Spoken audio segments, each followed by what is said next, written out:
Hello mga kasonet, quick tutorial video lang tayo sa pag-i-install ng LED.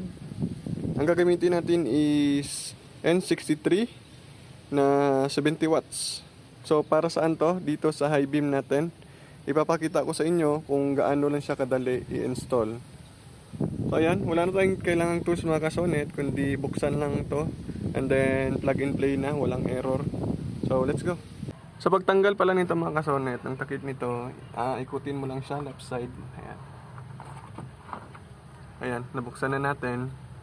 And then, sa pagtanggal ng stock na ilaw, ikutin nyo lang left side din, ganon. So ayan, hugutin nyo. So don't forget mga kasonet, meron siyang marking dito na parang arrow na pataas yung turo niya. So yun yung susundin mo.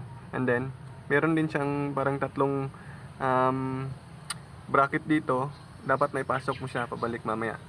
And dito, hindi ka magkakamali kasi yung high beam mamaya, meron din siyang ganito, yung parang lock niya sa ilaw. So, hugutin lang natin ito mga kasonet. Okay.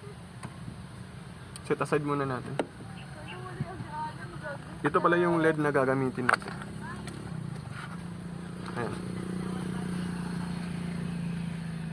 So, ayan. Ito yung guide natin. Balik natin.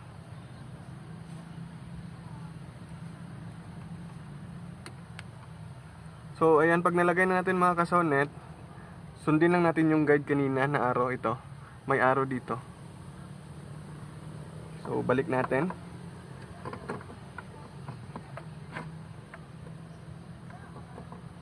And then ikutin natin papuntang right. So ayan, ganun lang kadali. Uulitin lang natin yung same procedure mamaya sa kabila. Dito sa kabilang side mga kasonet, same procedure lang pa din. Ikutin mo left side. Ayan. And then, meron din tong marking sa taas, Ikutin mo din left side. Pag naikot mo na, hugutin mo. Ayan. Makuha mo kaagad. Hindi ka magkakamali dito kasonet kasi meron naman siyang marking na lock. Ayan. Plug and play lang talaga. Ito yung marking kanina na sinabi ko. So, let's go. Kabit muna natin. And then, try natin yung output niya. Buti natin yung stock.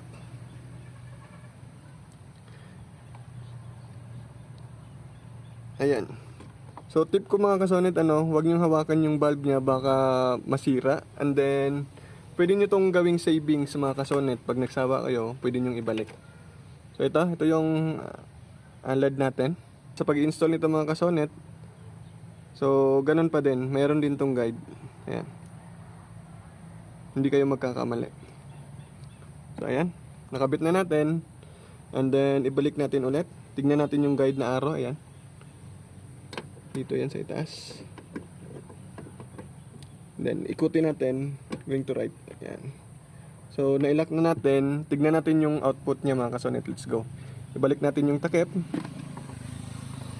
Pagpasok, make sure na proper yung pagkabalik ng takip mga kasonet para pwede nyo siyang maibalik, maikot. Pag mali kasi hindi nyo pwedeng ikutin. Ayan, try natin.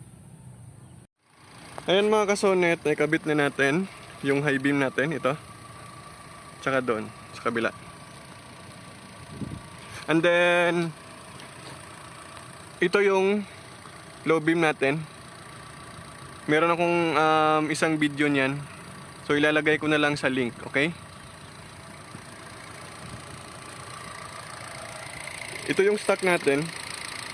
Pwede nyo gawing savings. Ayan.